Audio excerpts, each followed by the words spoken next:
പുതിയൊരു വീഡിയോയിലേക്ക് എല്ലാവർക്കും സ്വാഗതം. ഇന്ന് നമ്മുടെ കൂടെ ഉള്ളത് ഡോക്ടർ നിഷിത മാം ആണ്. ഡോക്ടർ ബാസിൽസ് ഹോമിയോപതി ഹോസ്പിറ്റലിലെ സീനിയർ കൺസൾട്ടന്റ് ആണ്.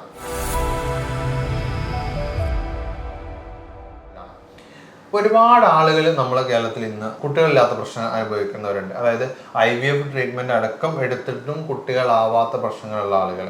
ഇപ്പൊ കഴിഞ്ഞ ദിവസം ഇവിടുത്തെ ഡോക്ടർ OPയിൽ പേഷ്യന്റ് വന്നിട്ടുണ്ടായിരുന്നു. അവരെ ഹസ്ബൻഡ് ആൻഡ് വൈഫാണ് വന്നിട്ടുണ്ടായിരുന്നത്.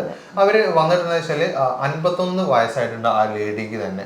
അതായത് ഏകദേശം പ്രഗ്നൻസി പീരീഡ് ഒക്കെ കഴിഞ്ഞിട്ട് ഇതുവരെ കുട്ടികളായിട്ടില്ല. അവർക്ക് IVF ചെയ്ത് 3 തവണ IVF ചെയ്തിട്ടുണ്ടായിരുന്നു. പക്ഷെ എങ്കിൽ പോലും അത് പ്രോപ്പർ ആയിട്ടുള്ള ഒരു എൻഡിലേക്ക് എത്തിയിട്ടില്ല, അല്ലെങ്കിൽ റിസൾട്ടിലേക്ക് എത്തിയിട്ടില്ലായിരുന്നു.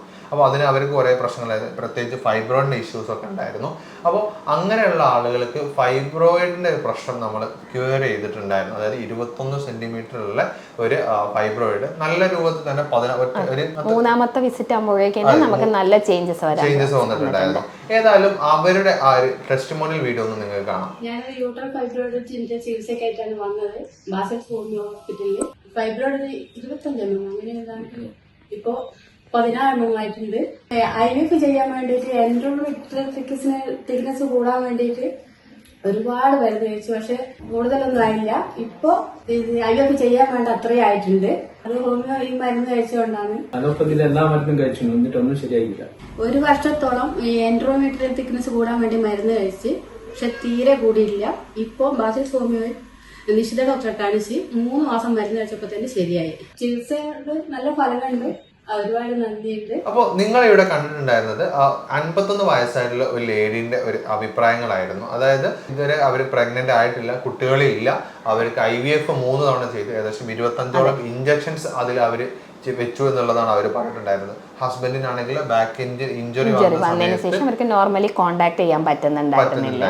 അപ്പൊ അങ്ങനത്തെ ബുദ്ധിമുട്ടുകൾ ഉണ്ടായിരുന്നു. ഇനി സ്ത്രീക്കാണെങ്കിൽ എൻഡോമെട്രിയൽ തിക്നെസ് ഒരിക്കലും ഒരു 6ന്റെ മുകളിലേക്ക് വന്നിട്ടേ ഉണ്ടായിരുന്നില്ല. ഇത്ര അധികം ട്രീറ്റ്മെന്റ് എടുത്തിട്ടും നമ്മളടുത്ത് ഏകദേശം ഒരു 3 മന്ത്സിന്റെ ഉള്ളിലാണ് അവര് വ്യത്യാസം കാണിച്ചത്. നമ്മൾ ഇനി ഇതിൽ ഡീറ്റെയിൽ ആയിട്ട് ഡിസ്കസ് ചെയ്യാൻ പോകുന്നത് ഈ ഫൈബ്രോയിഡിന്റെ ഇഷ്യൂസ് ആണ്. പല ആളുകളും PCOD ഉണ്ട്, ഫൈബ്രോയിഡ് ഉണ്ട് എന്ന് പറഞ്ഞിട്ട് എനിക്ക് PCOD ഉണ്ട്, ഫൈബ്രോയിഡ് ഒരു ഭയങ്കര ലാഘവത്തോടെയാണ് പലപ്പോഴും കാണാറുള്ളത്. ഇതൊക്കെ എങ്ങനെയാണ് നമ്മളെ കുട്ടികൾ ഇല്ലാതാവുന്ന ഒരു റീസൺ? ഫൈബ്രോയിഡിന്റെ കേസിൽ എന്താ വെച്ചാൽ ഫൈബ്രോയിഡ് ആസ് എ ഇൻഫെർട്ടിലിറ്റിയിൽ നമ്മുടെ അത് ഫൈബ്രോയിഡ് ഏത് ഭാഗത്താണോ ഇരിക്കുന്നത് അതിനെ ഡിപ്പെൻഡ് ആണ് പറയാറുള്ളത്. ചെറിയ സൈസ് ഒക്കെ ആണെങ്കിൽ നമ്മൾ പറയും കുഴപ്പമില്ല, കൺസീവ് ചെയ്യാത്ത ദമ്പതിമാരാണെങ്കിലും അത് കുഴപ്പമില്ല, കൺസീവ് ആയിക്കോളും എന്നുള്ള രീതിയിൽ പറയും. പക്ഷേ വലിയ ഫൈബ്രോയിഡ്സ് ഒക്കെ ആകുമ്പോൾ ഇപ്പോൾ ഈ പേഷ്യൻ്റെ സ്ഥിതിയിലൊക്കെ ആകുമ്പോൾ വലിയ ഫൈബ്രോയിഡ് ആയതുകൊണ്ട് തന്നെ യൂട്രസ് റിമൂവ് ചെയ്യേണ്ട ഒരു കണ്ടീഷനിലൊക്കെ ആയിരുന്നു. അപ്പോൾ പക്ഷേ ഇതുവരെ അവർ കൺസീവ് ചെയ്യാത്ത കപ്പിൾസും കൂടി ആയതുകൊണ്ട് തന്നെ അവരെന്താ വെച്ചാൽ അതിനൊരു വില്ലിങ് അല്ലാത്തത് കൊണ്ട് തന്നെ കുറേ IVF ട്രീറ്റ്മെൻറ്റുകൾ കഴിഞ്ഞിട്ടാണ് നമ്മളെടുത്ത് വന്നിട്ടുണ്ടായിരുന്നത്. ഈ ഫൈബ്രോയിഡുകൾ ഞാൻ പറഞ്ഞല്ലോ ആദ്യം large size, medium size, small size എന്നുള്ള 3ആയിട്ടാണ് കാറ്റഗറൈസ് ചെയ്തിട്ടുള്ളത്.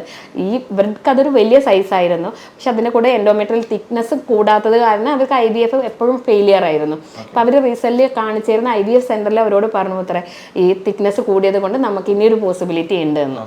അതെ അതെ. അപ്പോൾ അതായത് ഇത്രയും അവർക്ക് ഭയങ്കര വലിയൊരു ഹോപ്പ് തന്നെയാണ്. ഹസ്ബൻഡിനെ സംബന്ധിച്ച് വെച്ചാൽ അയാൾക്ക് ഒരു ബാക്ക് ഇഞ്ചുറി ഉള്ളത് തന്നെ നോർമലി റെക്ടൈൽ ഡിസ്ഫങ്ഷനും ഉള്ളതും കൂടി ആയതുകൊണ്ട് തന്നെ അവർക്ക് നോർമലി കോണ്ടാക്ട് ചെയ്യാനും പോസിബിൾ അല്ലായിരുന്നു. അപ്പോൾ ഈ പിന്നെ ഇവർക്ക് മെയിൻ ആയിട്ടുള്ള ഒരു ഇഷ്യൂ എന്ന് പറയുന്നത് ഫൈബ്രോയിഡിന്റെ ഇഷ്യൂ ആയിരുന്നു. എന്താണ് ഈ ഫൈബ്രോയിഡിന്റെ ഇഷ്യൂസ് വരുന്നത്, എങ്ങനെയാണ്?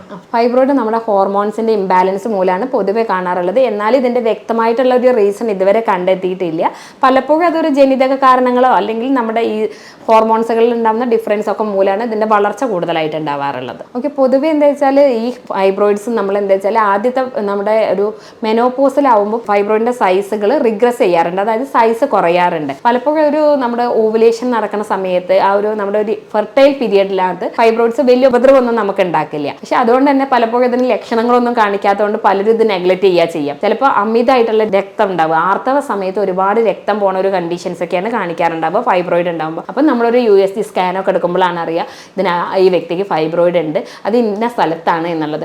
അതിന്റെ ഏരിയ എവിടെയാണോ ലൊക്കേറ്റ് ചെയ്തിരിക്കുന്നത് അനുസരിച്ചിട്ടാണ് നമ്മൾ ട്രീറ്റ്മെന്റ് പറയാറുള്ളത്. ഓക്കെ, അപ്പോൾ എങ്ങനെയാണ് ഈ ഒരു ഫൈബ്രോയിഡ് എന്നുള്ള കണ്ടീഷനിലേക്ക് ലേഡീസ് എത്തുന്നത് എപ്പോഴാണ്? പൊതുവെ അത് ഏത് സമയങ്ങളിലും വരാം. പൊതുവേ എന്ന് പറഞ്ഞു കഴിഞ്ഞാൽ ഒരു 30+ ഒക്കെ ആകുമ്പോഴാണ് നമ്മൾ ഡയഗ്നോസ് ചെയ്യുക. നേരത്തെ ചെറിയ സ്മോൾ ഫൈബ്രോയിഡ്സ് ഒക്കെ ഉണ്ടെങ്കിൽ പോലും വലിയ ലക്ഷണങ്ങളൊന്നും കാണിക്കാത്തതുകൊണ്ട് അതങ്ങനെ നമ്മൾ കൊണ്ട് നടക്കുകയാണ് പൊതുവേ ഉണ്ടാവുക. നമുക്ക് വേറെ എന്തെങ്കിലും ആർത്തവം കൂടുതലായിട്ട് അമിത രക്തമൊക്കെ ഉണ്ടാവുക, അല്ലെങ്കിൽ എന്തെങ്കിലും അബ്ഡോമിനൽ പെയിൻ മാതിരിയൊക്കെ ഫീൽ ചെയ്യുക, അങ്ങനെയൊക്കെ ഉണ്ടാകുമ്പോൾ നമ്മളൊരു USGക്ക് അഡ്വൈസ് ചെയ്യുമ്പോഴാണ് പേഷ്യൻസ് കണ്ടെത്തുക. അല്ലെങ്കിൽ മറ്റു വല്ല അസുഖങ്ങൾക്കും വേണ്ടിയിട്ട് വെറുതെ ഒരു സ്കാൻ എടുക്കുമ്പോഴാണ് ചിലപ്പോൾ സ്മോൾ ഫൈബ്രോയിഡ്സ് ഒക്കെ ഉള്ളതായിട്ട് കാണാറുള്ളത്. അപ്പോൾ നമ്മൾ മുമ്പേ സംസാരിച്ചു, ഇവിടെ വന്ന് കേസ് ഉണ്ടായിരുന്നത് 21 സെന്റിമീറ്റർ, അത് 21 സെന്റിമീറ്റർ ആയിരുന്നു അതിന്റെ ഫൈബ്രോയിഡിന്റെ നീളം ഉണ്ടായിരുന്നത്. അതൊരു 3rd സിറ്റിങ്ങോട് തന്നെ, അതായത് മൂന്നാമത്തെ ഡോക്ടർ വന്ന് കാണുന്ന സമയത്തേക്ക് തന്നെ കൃത്യമായിട്ട് അവർ പറഞ്ഞ കാര്യങ്ങളൊക്കെ ചെയ്തപ്പോഴേക്ക് തന്നെ അത് 16 സെന്റിമീറ്റർ എന്ന രൂപത്തിലേക്ക് കുറച്ചെടുത്ത് എടുക്കാൻ പറ്റി എന്നുള്ളതാണ്. അപ്പം അവർ ആ വീഡിയോ നിങ്ങൾക്ക് ഒന്നുകൂടെ കാണാം. യൂട്രൽ ഫൈബ്രോയിഡിന്റെ ചികിത്സക്കായിട്ടാണ് വന്നത് ബാസൽ ഹോമിയോ ഹോസ്പിറ്റലിൽ. ഫൈബ്രോയിഡ് 25 അങ്ങനെ ഏതാണ്ട് ഇപ്പോ 16 ആയിട്ടുണ്ട്. IVF ചെയ്യാൻ വേണ്ടിയിട്ട് എൻഡോമെട്രിയൽ തിക്നെസ് കൂടാൻ വേണ്ടിയിട്ട് ഒരുപാട് മരുന്ന് കഴിച്ചു, പക്ഷെ കൂടുതലൊന്നും ആയില്ല. ഇപ്പൊ IVF ചെയ്യാൻ വേണ്ട അത്രയും ആയിട്ടുണ്ട്.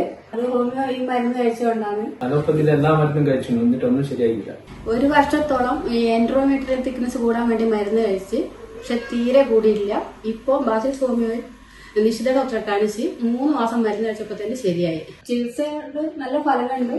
ഒരുപാട് നന്ദിയുണ്ട്. അപ്പോൾ ഇതുപോലെ ഫൈബ്രോയിഡ് നിങ്ങൾക്ക് ഉണ്ടെങ്കിൽ അതിന്റെ എങ്ങനെയാണെങ്കിലും അതിന്റെ സംശയങ്ങളോ കാര്യങ്ങളോ ഒക്കെ ഉണ്ടെങ്കിൽ താഴെ കാണുന്ന നമ്പറിൽ കോൺടാക്ട് ചെയ്യാവുന്നതാണ്. മാം കൃത്യമായിട്ട് അതിന്റെ കാര്യങ്ങളൊക്കെ നിങ്ങൾക്ക് എക്സ്പ്ലെയിൻ ചെയ്ത് തരുന്നതുമാണ്. അപ്പോൾ ഈ ഒരു നമ്മളിപ്പോൾ ഫൈബ്രോയിഡിന്റെ ഇഷ്യൂ പറഞ്ഞു, അപ്പോൾ എങ്ങനെയാണ് ഈ ഇപ്പോൾ ഹോർമോണൽ ഇംബാലൻസ് എന്ന് പറഞ്ഞത്, അതിപ്പോൾ നമുക്ക് എങ്ങനെയാണ് അത് കൺട്രോൾ ചെയ്യാൻ പറ്റുക? അല്ലെ ഇത് എല്ലാവർക്കും ഉള്ളൊരു കാര്യമാണ്? എങ്ങനെയാണ്? അല്ല, നമ്മൾ എന്താ വെച്ചാൽ എല്ലാ വ്യക്തികൾക്കൊന്നും ഉണ്ടാവില്ല. നമ്മുടെ ലൈഫ് സ്റ്റൈൽ ഇതിനൊരു പ്രധാന ഘടകമാണ്. കാരണം നമ്മൾ ലൈഫ് സ്റ്റൈലിൽ അനുസരിച്ച് നമ്മൾ മോഡിഫിക്കേഷൻസ് വരുത്തുക, നമ്മളെ ഭക്ഷണക്രമങ്ങൾ ഇതൊക്കെ പ്രത്യേകം മോണിറ്റർ ചെയ്യുക. പിന്നെ നമ്മൾ ഇടയ്ക്ക് ഇത്തരത്തിൽ നമുക്ക് ആർത്തവമായിട്ടുള്ള എന്തെങ്കിലും ഇഷ്യൂസ് ഒക്കെ വരികയാണെങ്കിൽ നമ്മൾ കൃത്യമായിട്ട് ചെക്കപ്പുകളും ചെയ്യുക എന്നുള്ളത് ഒരു പ്രധാനമാണ് കേട്ടോ. ഓക്കെ, അപ്പോൾ നമുക്ക് ഇതിന് എന്താണ് നമുക്കൊരു ട്രീറ്റ്മെന്റ് ആയിട്ട് അവർക്ക് ചെയ്യാൻ പറ്റുക? നമ്മളെടുത്ത് വന്ന പേഷ്യൻ്റെ അടുത്ത് നമ്മൾ ആദ്യം എന്താ വെച്ചാൽ അവരുടെ കേസ് നമ്മൾ ഡീറ്റെയിൽ ആയിട്ട് എടുത്തിട്ട് അതിന് വേണ്ട അഡ്വൈസസ്, അതായത് അവരുടെ ഫിസിക്കൽ എക്സസൈസുകൾ, അതുപോലെ തന്നെ ഡയറ്ററി മാനേജ്മെൻറ്റ്, വെയിറ്റ് ഒക്കെ ഒന്ന് റെഡ്യൂസ് ചെയ്യാനും അതുപോലെ കൃത്യമായിട്ട് ടെൻഷൻസ് ഒക്കെ കുറയ്ക്കാൻ വേണ്ടിയിട്ടുള്ള കാര്യങ്ങളൊക്കെ നമ്മൾ അഡ്വൈസ് ചെയ്തു. അതേപോലെ തന്നെ നമ്മൾ മെഡിക്കേഷൻസും കൂടിയൊക്കെ കൂടെ കൊടുക്കും. ഓക്കെ, ലൈഫ് സ്റ്റൈൽ മാനേജ്മെൻറ്റ് എന്ന് പറയുമ്പോൾ നമ്മൾ അവരോട് പറഞ്ഞു എന്താ വെച്ചാൽ കൃത്യമായിട്ട് ഒരു റെഗുലർ എക്സസൈസ് ഫോളോ ചെയ്യാൻ, അതുപോലെ തന്നെ കൃത്യമായിട്ടുള്ള രീതിയിൽ വെള്ളം കുടിക്കാൻ, നമ്മൾ സ്ട്രെസ് ഒഴിവാക്കാൻ വേണ്ടിയിട്ടുള്ള തരത്തിലുള്ള മാനേജ്മെൻറ്റുകൾ പറഞ്ഞു കൊടുത്തിട്ടുണ്ടായിരുന്നു. പിന്നെ അവർ കൂടുതൽ വറീഡ് ആയിരുന്നു. കാരണം എന്താ വെച്ചാൽ ഇത്രയും കാശൊക്കെ ചിലവാക്കിയിട്ടും അവർക്ക് എൻഡോമെട്രിയൽ തിക്നെസ് ഒട്ടും കൂടിയിട്ടുണ്ടായിരുന്നില്ല ഇത്രയും. കാരണം മെഡിസിൻ്റെ ഒക്കെ കോസ്റ്റും സൈഡ് എഫക്ട്സ് ഒക്കെ ആലോചിച്ചിട്ട് അവർ നല്ല ടെൻഷനിലായിരുന്നു. അപ്പോൾ അതിന് വേണ്ടിയിട്ട് അവരെ മാനസികമായിട്ടൊന്ന് പ്രിപ്പയർ ചെയ്യിക്കാൻ കൂടി സാധിച്ചിട്ടുണ്ടായിരുന്നു. അപ്പോൾ ഇത്തരത്തിലൊക്കെ കംപ്ലയിൻസ് ഉണ്ടെങ്കിൽ നിങ്ങൾ ഈ മാനേജ്മെൻറ്റ്സുകളൊക്കെ കൂടെ ചെയ്യും വേണം. കൃത്യമായിട്ടുള്ള മെഡിക്കേഷൻസും കൂടെ കഴിക്കുമ്പോൾ തന്നെ നമുക്കത് ക്ലിയർ ചെയ്യാൻ സാധിക്കുന്നതാണ്. ഓക്കെ, അപ്പോൾ ഇതുപോലുള്ള എന്തെങ്കിലും ഫൈബ്രോയിഡിന്റെ പ്രശ്നങ്ങളോ കാര്യങ്ങളോ ഉള്ള ആളുകളുണ്ടെങ്കിൽ, നിങ്ങൾക്ക് അതിൻ്റെ സംശയങ്ങളോ കാര്യങ്ങളോ ഒക്കെ ഉണ്ടെങ്കിൽ എന്തായാലും താഴേക്കാവുന്ന നമ്പറിൽ കോൺടാക്ട് ചെയ്യാവുന്നതാണ്. അപ്പോൾ അതിൻ്റെ ഡിസ്കഷൻസ്, അതായത് നിങ്ങൾക്ക് അതിൽ കൂടുതൽ ഡീറ്റെയിൽ അറിയണമെന്നുണ്ടെങ്കിലും ഡോക്ടറെ കൺസൾട്ടേഷൻ എടുക്കണമെന്നുണ്ടെങ്കിലും ഒക്കെ നിങ്ങൾക്ക് താഴേക്കാവുന്ന നമ്പറിൽ കോൺടാക്ട് ചെയ്യാവുന്നതാണ്. നമ്മൾ ഫൈബ്രോയിഡ് ഉള്ള ഒരാൾ എങ്ങനെ കാര്യങ്ങളൊക്കെ മാനേജ് ചെയ്യണമെന്നത് മാം ഡീറ്റെയിൽ ആയിട്ട് പറഞ്ഞു തന്നിട്ടുണ്ട്. അപ്പോൾ നിങ്ങൾക്ക് ഇതിൽ എന്തെങ്കിലും സംശയങ്ങളോ അല്ലെങ്കിൽ മാമിൻ്റെ കൺസൾട്ടേഷനോ ആവശ്യമുണ്ടെങ്കിൽ താഴേക്കാവുന്ന നമ്പറിൽ കോൺടാക്ട് ചെയ്യാവുന്നതാണ്. അപ്പോൾ അതിൻ്റെ ഡീറ്റെയിൽ ആയിട്ട് എന്തൊക്കെ ചെയ്യണം എന്നുള്ളത് കൃത്യമായിട്ട് മാമിനെ നിങ്ങൾക്ക് ഡിസ്കസ് ചെയ്യാവുന്നതാണ്. ഏതായാലും ഇതുപോലുള്ള മറ്റൊരു വീഡിയോയിൽ നമുക്ക് വീണ്ടും കാണാം. Thank you.